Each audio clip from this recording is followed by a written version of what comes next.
好，同学好，答应，你要录这个第7页到第10页，然后，我现在就开始很快的录。那里面有意大利文或是外来语的部分，我就先暂时乱念。英文的部分我比较熟，我就正确的念，然后你自己当个参考，这样子。好，我就直接开始，总共从第7页到第10页这边页数呈现，我就开始念。Rosello Volfordo lies 100 miles southeast of Rome in the Apennine foothills of the Italian province of Facchia. In the style of medieval villages, the town is organized around a large central square. Facing the square is the Palazzo Marchesel, the palace of the Sacchi's family. Once the great landowner of those parts, an archway to one side leads to a church, the Madonna del Carmine, Our Lady of Mount Carmine. Narrow stone steps run up the hillside, flanked by closely clustered two-story stone houses with red tiles roofs. For centuries, the Paesani of Rosetto worked in the marble quarries in the surrounding hills or cultivated the fields in the terraced valley below, walking 4 and 5 miles down the mountain in the morning and then making the long journey back up the hill at night. Life was hard. The townsfolk were barely literate and desperately poor and without much hope for economic betterment until word reached Rosetto at the end of the 19th century of the land of opportunity across the ocean. In January of 1882, a group of 11 Rosettans, 10 men and 1 boy, set sail for New York. They spent their first night in America sleeping on the floor of a tavern on Mulberry Street in Manhattan's Little Italy. Then they ventured west, eventually finding jobs in a slate quarry 90 miles west of the city near the town of Bangor, Pennsylvania.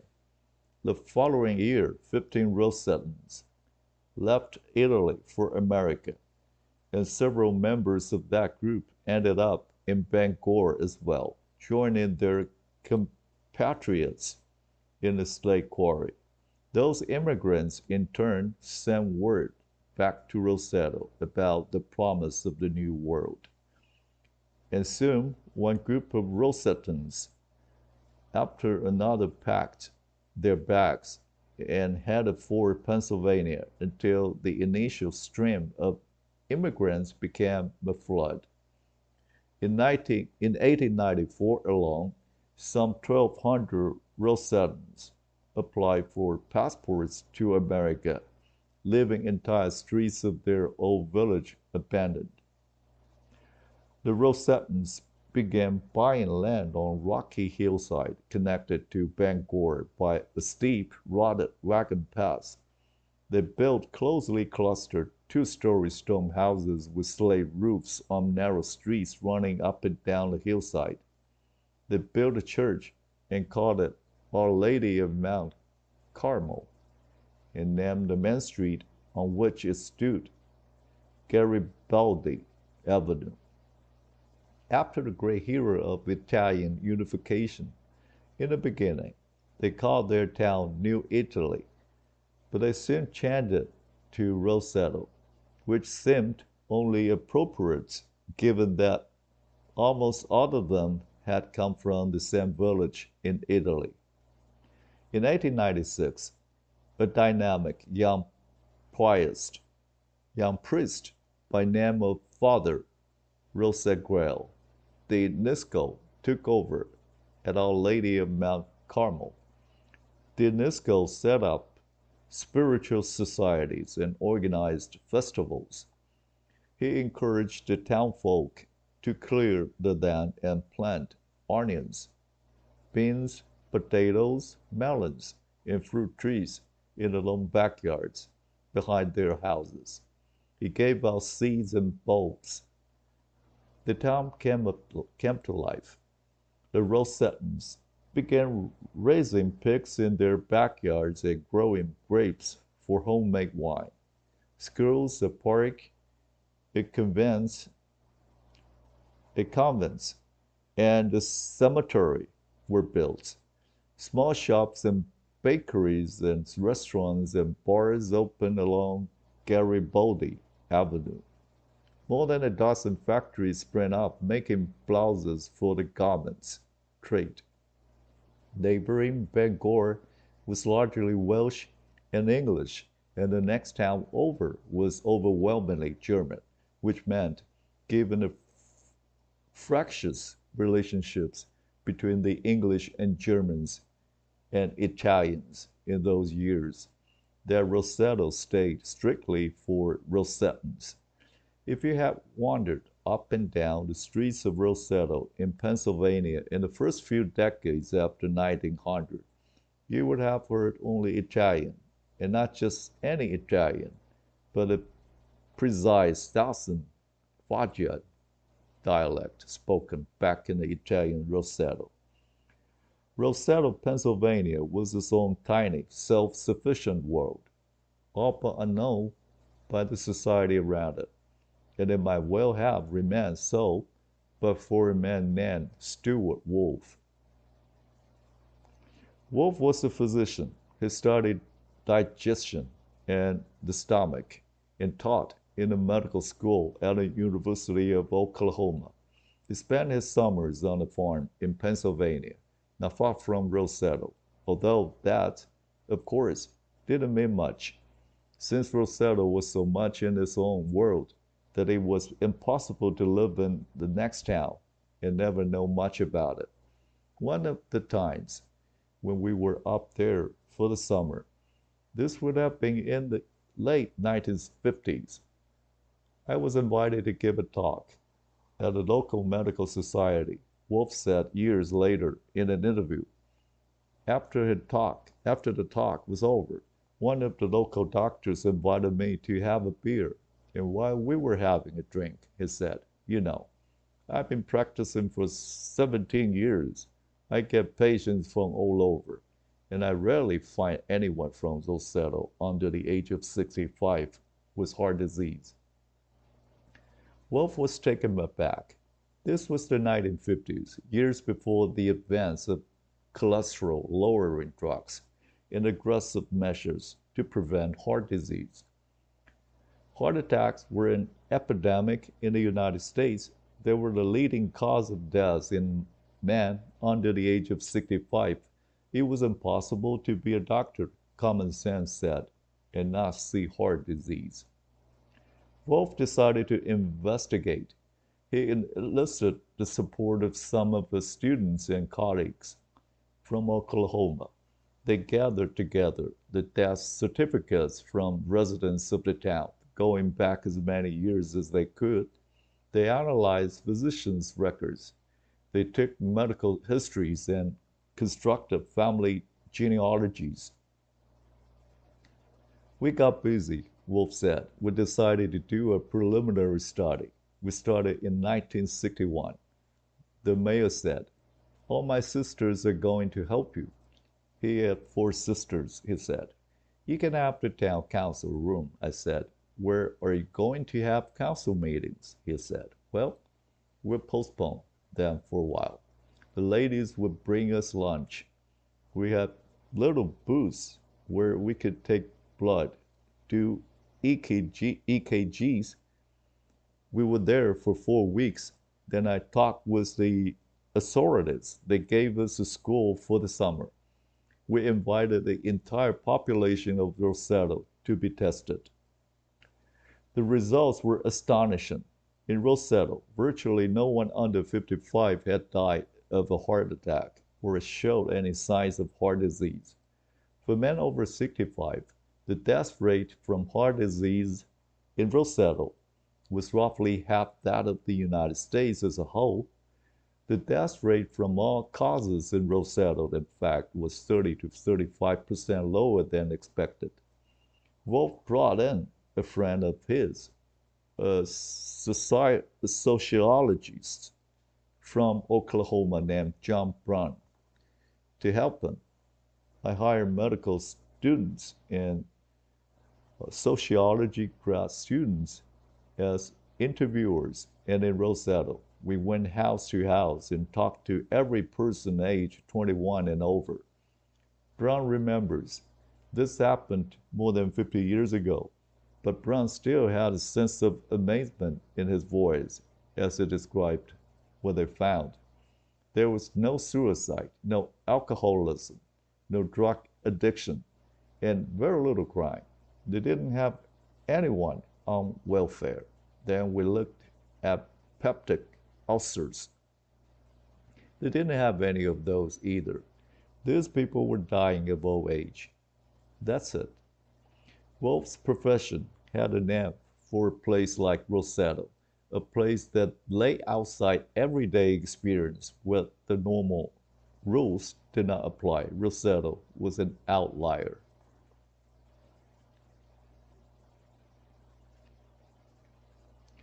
Wolf's first thought was that Rosettans must have held on to some dietary practices from the old world that left them healthier than other Americans. But he quickly realized that wasn't true. The Rosettans were cooking with lard instead of with the much healthier olive oil they had used back in Italy. Pizza in Italy was a thin crust with salt, oil, and perhaps some tomatoes, anchovies, or onions. Pizza in Pennsylvania was bread, dough, plus sausage, pepperoni, salami, ham, and sometimes eggs. Sweets such as biscotti and talavi used to be reserved for Christmas and Easter. In Rossetto, they were eaten year-round. When Wolf had dietitians analyze the typical Rosettan's eating habits, they found that a whopping 41% of their calories came from fat. Nor was this a town when people got up at dawn to do yoga and run a brisk 6 miles. The Pennsylvanian Rosettans smoked heavily, and many were struggling with obesity. If diet and exercise didn't explain the findings, then what about genetics? The Rosettans were a close-knit group from the same region of Italy, and Wolf's next thought was to wonder whether they were of a particularly hardy stock that protect them from disease. So he tracked down relatives of the Rosettans who were living in other parts of the United States to see if they shared the same remarkable good health as their cousins in Pennsylvania. They didn't.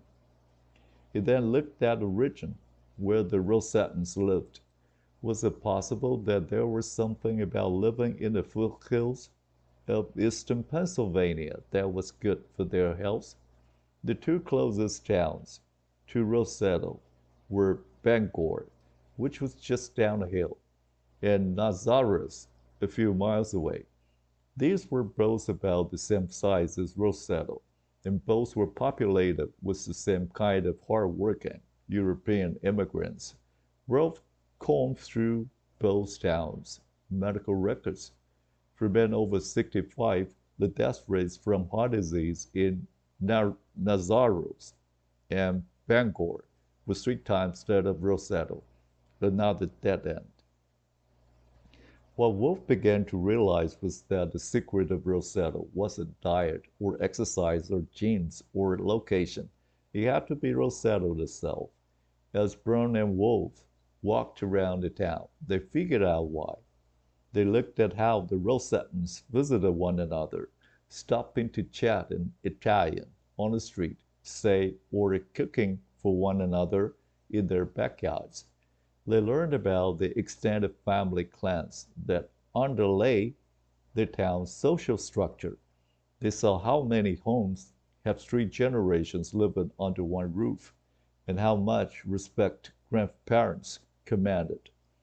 They went to Mass at Our Lady of Mount Carmel, and saw the unifying and calming effect of the church.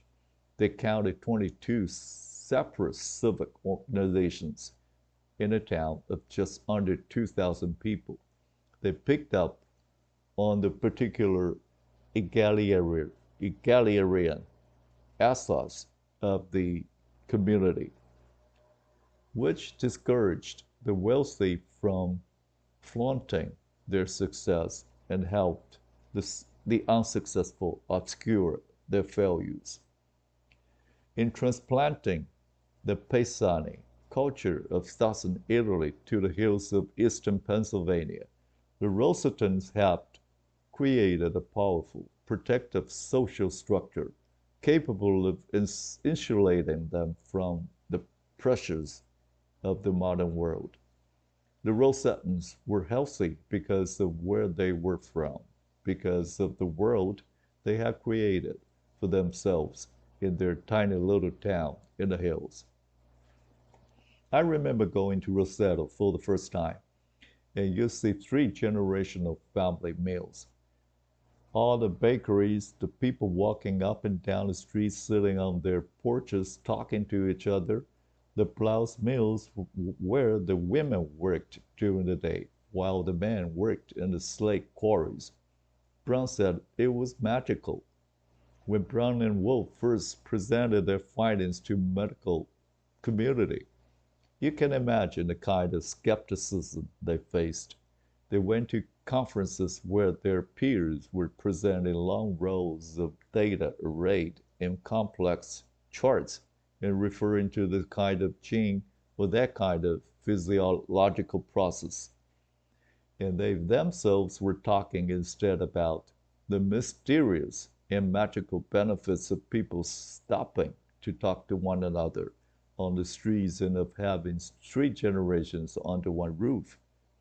Living a long life, the conventional wisdom at the time said, depended to a great extent on who we are. That is, our genes. It depended on the decisions we made, on what we chose to eat, and how much we chose to exercise, and how effectively we were treated by the medical system. No one was used to thinking about health in terms of community. Rolfe and Brown had to convince the medical establishment to think about health and heart attacks in an entirely new way.